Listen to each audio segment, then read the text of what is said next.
Welcome. I'm Arlene Blum, Executive Director of the Green Science Policy Institute. We're scientists who do research, share broadly with good communications with the goal of stopping the use of harmful classes of chemicals. For example, PFAS, per and polyfluoroalkyl substances. And right now we're going to be telling you about a new research study that just went online a couple hours ago in Environmental Science and Technology. We studied children's clothing, and in particular, team of scientists from Indiana University, Notre Dame, and the University of Toronto analyzed children's uniforms marked stain resistant. All the stain resistant school uniforms that were tested contained high levels of PFAS, similar to what one might find in outdoor clothing. And this is a big worry because 1/4 of all US school children wear uniforms. I'm going to just say a little introduction to PFAS. I always say it's my favorite class of chemicals because it's both the best and the worst. It has good properties, oil and water repellency, but unfortunately PFAS are forever chemicals. They never break down. This is because of the very strong bond between carbon and fluorine. A PFAS is a chain of carbon surrounded by fluorine. And we have found that the useful properties are greatly overweighed by the harmful properties. For example, studying PFAS, we found that they're toxic to many, many organs in their system. It doesn't mean if you have PFAS in your body, because we all do, that you're going to get all these kinds of health harm, but across our whole population, PFAS have been found to be very harmful. So today, in addition to learning the somewhat worrisome news about PFAS in all school uniforms, we're also going to hear about Assembly Bill 1817, which will ban the use of PFAS in school uniforms and indeed all textiles. And this is really important because textiles are worn next to our skin. Can be high levels of exposure, and the PFAS in the textiles can end up in children and in all of us. So Assembly Bill 1817, which is currently awaiting the signature of the California governor, will help directly protect California children from PFAS, and it will also serve as a model for other states to follow. So it's going to really make a huge difference. We have advice on our website for parents, schools, manufacturers who are concerned about PFAS in school uniforms. So if you go to greensciencepolicy.org, the page is PFAS in school uniforms, and maybe someone could put this in the chat so that people can look this up if they want. So if you get really interested in PFAS, like we are, we have a website, PFAS Central, that has the latest news, scientific articles, policy, jobs, everything PFAS. So check out PFAS Central.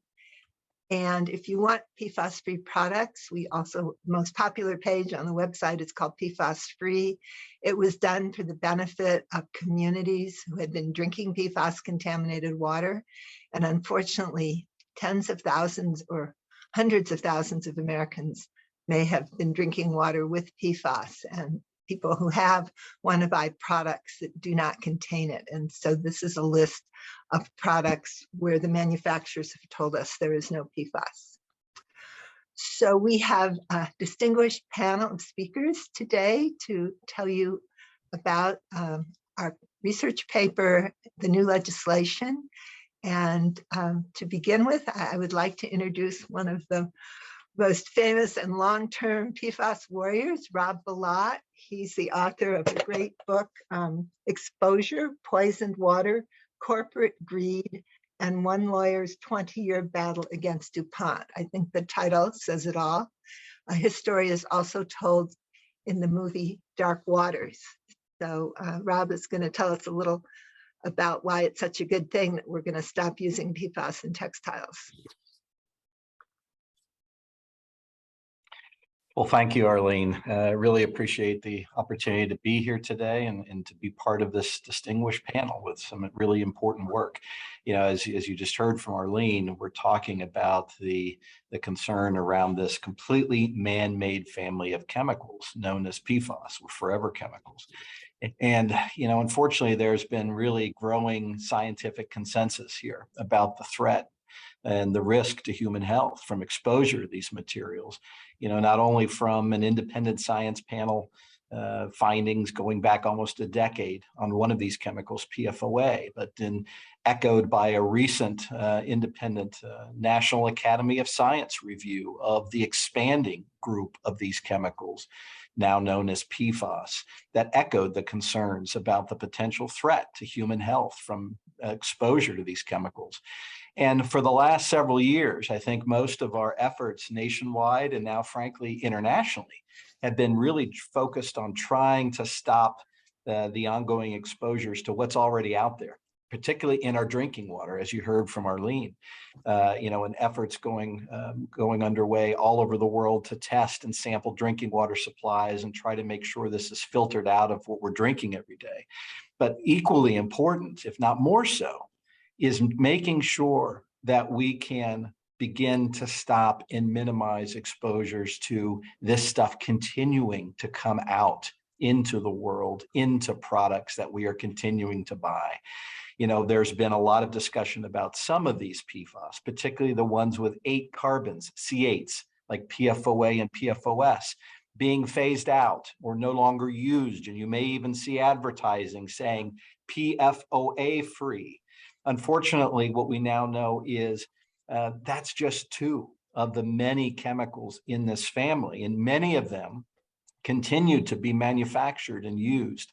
And so it's incredibly important that we identify and understand where are we continuing to be exposed to these materials. And today's research, I think, greatly adds to our understanding. And it's incredibly important that we have this information, that the public is informed about this, because this is how the information makes its way back up to the companies that are continuing to make these chemicals and continuing to put them out into the world so that they get into these kinds of products. You know, a lot of these companies that are using these materials or using these kinds of coatings on fabrics may not even realize that this stuff is in the material that they're buying, because a lot of these things aren't identified in product labels. They're not identified in ingredient lists of what's coming from the chemical manufacturers. So when the public learns about this information and the public starts saying, we don't want these in the products, hopefully that message goes back up the chain to these manufacturers, who will hopefully begin disclosing where are these chemicals actually being used, which materials are they still in, that allow companies to choose not to use them, to move away from them, to encourage voluntarily the movement away from these materials. But we can't do that without knowing where are these chemicals, what materials are they in, where are they still being used, to be able to arm these companies to move away from this. So having this kind of information out, getting this information out to the public, I think is going to go a long way towards encouraging further disclosure about how many of these chemicals are still out there, still being made, which materials are they in, and will allow folks to say, we don't want them anymore, and to move away. And I think you'll hear a little later about some, and you can find this on, I know, on the Green Science Policy website, some real successes in once information like this comes out, how industries are able to move away from these materials. But information is critical. And so I really am honored to be part of the panel today, helping provide this kind of information to the public. So thank you, Arlene, and the others on the team here today for getting this information out. Thank you. Well, thanks, Rob, for your eloquent words and your decades of work. In the beginning, quite lonely, but now we have a lot of colleagues working to rid the world of PFAS. So next, I'd like to introduce Dr. Marta Vanier from Indiana University, where she's a professor. She's the senior author of the study that is published today, which found high levels of PFAS in all the stain-resistant children's uniforms tested. Welcome, Marta. Thank you, Arlene. It's an honor to be in this panel today. Thank you for inviting me, for organizing this event. I want to start by acknowledging again something that Arlene has mentioned, and that the study that you're going to be hearing about today is truly a collaborative effort between the Green Science Policy Institute, my group at Indiana University, colleague at the University of Toronto, Notre Dame, and ETH in Zurich, Switzerland. So diving a little bit into the study, we first screened 52 children products for total fluorine using particle-induced X-ray emission spectroscopy, also known as PIGI, followed then by targeted analysis where we measured about 50 individual PFAS ranging from neutral to ionic. And we did that on a subset of products that included 25 uniforms that we purchased online from 9 major manufacturers. In our study, we found that total PFAS levels in school uniforms were significantly higher than in other items that we tested, such as bibs, hats, stroller covers, and swimsuits. But they were comparable to outdoor wear, where a high amount of PFAS is known to be used to impart stain and water repellency. We also looked at different materials within our samples, and we found that PFAS concentrations in school uniforms that were made of 100% cotton were higher than those in uniforms made of synthetic blends. A little bit more about the chemistry. The most abundant compound in school uniforms that we measured was 6,2-FTOH, a relatively small molecule in the family of C6 PFAS. 6,2-FTOH, this fluorotelomere alcohol, can be released from clothing via volatilization, which has implications for inhalation exposure as well as dermal exposure. It can also be released in the environment during launderings when these school uniforms are washed, and they're washed repeated times. And they end up in wastewater and in the air where they are volatilized, and they can end up in the environment also via fiber loss during the drying process. So we are going from a public health problem to an environmental problem as well. So to conclude, I want to point out that we estimated that about, as Arlene mentioned, that about a quarter of US children wear school uniforms. And when they do, they wear them for prolonged times, up to 8 hours. So this information combined with the high level of PFAS that we detected is a cause for concern and should ring some alarm.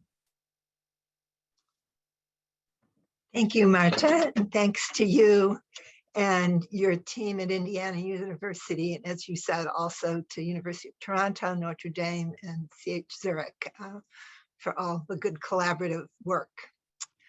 Well, so it clearly is a big problem, the PFAS in children's uniforms. And I think we have some good news. Nancy Buermeyer from Breast Cancer Prevention Partners helped lead the effort to pass AB 1817 to stop the use of PFAS in textiles sold in California. This important bill is on Governor Newsom's desk awaiting his signature. Nancy's going to tell us about the bill and how it all happened.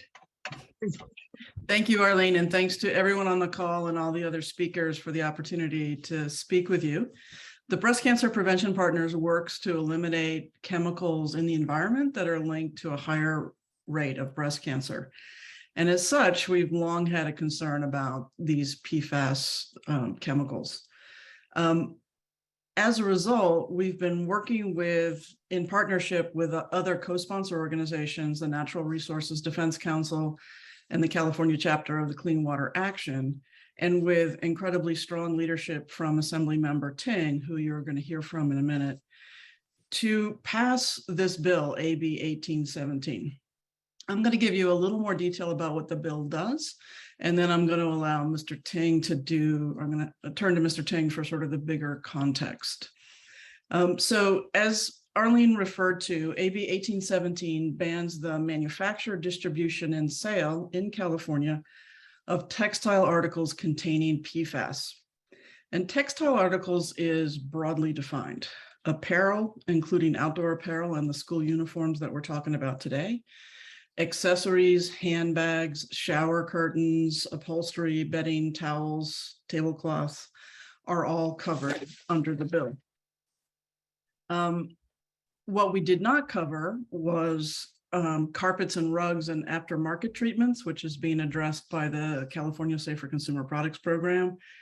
And we also exempted automobiles, boats, and aircraft, which we never meant to include to begin with, but industry wanted that clarification. So those are just a couple of the big pieces that we did not cover. I should also say under apparel, we did not cover personal protective equipment like firefighting turnouts, which we hope will get there, but aren't quite there yet. In terms of the timeline, the bill goes into effect for the vast majority of the products covered on January 1st, 2025, including most outdoor gear. However, we did provide a 3-year extension for outdoor gear used in severe wet conditions and not marketed to the general consumer. So think climbing Everest, sailing around Antarctica, things that are really necessary for health and safety in those very extreme categories. And those don't go, the ban doesn't go into effect for those products until January 1, 2028. However, starting in 2025, those products have to be labeled so that consumers know that they include PFAS chemicals. And then finally, I want to talk a little bit about the threshold for contamination. PFAS at any level that's intentionally added is banned under this bill. So we know textile articles is a major use of PFAS, so we think this will have a huge impact on turning off the tap, as Arlene talks about. We also wanted to control for contamination. We wanted to push companies to do a better job up the supply chain of cleaning up any potential contamination for PFAS. And because these chemicals are so very toxic, it's important to have the lowest possible level of contamination. So the way the bill is written, textile articles could not, to be in compliance, textile articles have to have 100 parts per million or less in the product starting in 2025 and through 2027. And then as more of these chemicals are taken out of the supply chain, we drop that level of that threshold for contamination to 50 parts per million after 2027. So those are sort of the broad outline of what the bill does. As Arlene said, it's sitting on the governor's desk. We are very hopeful it will be signed. We have our fingers crossed and don't want to take anything for granted. But with the incredible leadership of Mr. Ting and all of the work that folks on this call have done, we are very hopeful that we will get it across the finish line and make California a leader around the country again on this issue. So I will stop there. Thank you, Nancy. And let's see, do we have California Assembly Member Phil Ting, who, as you've heard, is the lead author of 1817, which could provide a model for the rest of the country in moving away from PFAS. So thank you, Arlene. Really appreciate it. Thank you both to you and to Nancy and the entire coalition on this Zoom for all their hard work. I really want to spend a shout out to my staff person, Maria, who, Maria absolutely did an amazing job. I mean, this, this should have been a 2-year bill. Maria Morales did an amazing job shepherding this through, working through all of you, a variety of stakeholders, really getting this legislation to the finish line. I worked on PFAS legislation with all of you last year, and it took quite a bit of time to get that done. It was my second time working on cookware products.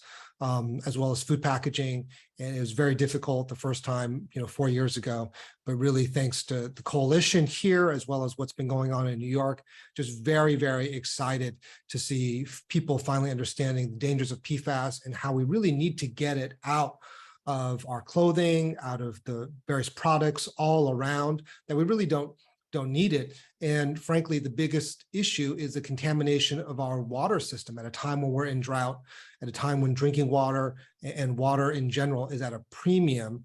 We need to make sure that we're doing everything possible to be preventative, to get PFAS out of our products. And I think that one of the major assists were the private sector and the businesses coming out that were saying, hey, we're going to either ban PFAS already, or we're moving ahead to get PFAS out of our products. And when you have household names like Keen and Nike and Levi's and H&M and The Gap and Target and Patagonia or Polartec or Osprey or IKEA, household names that are saying, we understand the dangers of this product and we don't want our customers touching them or really having contact with them, it really helps turn the table. So, but without any of your help, this would not be a reality.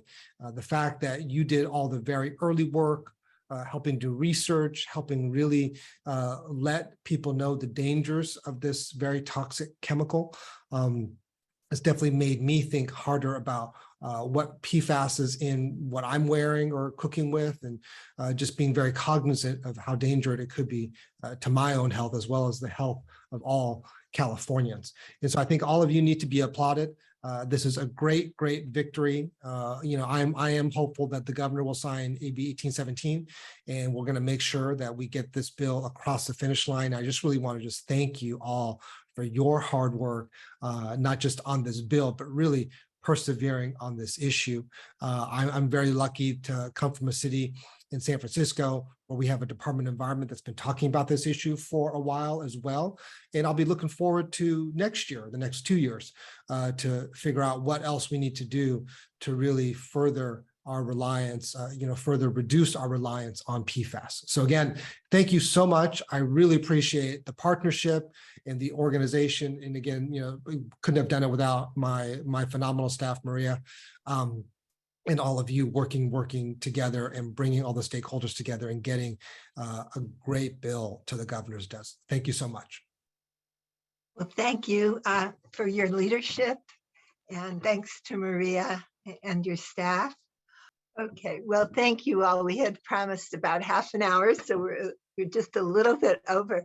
I just want to end by saying that our institute is available to work with manufacturers and retailers who want to get out of PFAS. It's not necessarily a drop-in solution or that easy. So please contact us.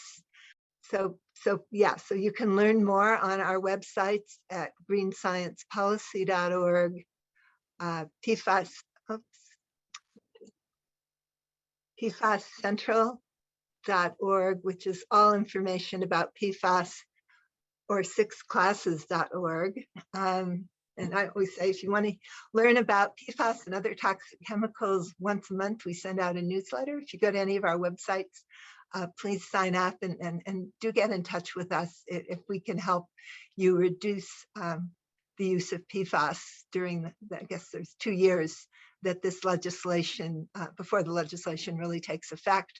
We hope that the children's product and children's uniform manufacturers will try to stop using the PFAS as soon as possible to protect the health of their workers and children. So I want to thank everyone for taking the time today to join this call and for your very good work for the world to make it healthier without PFAS. Thank you.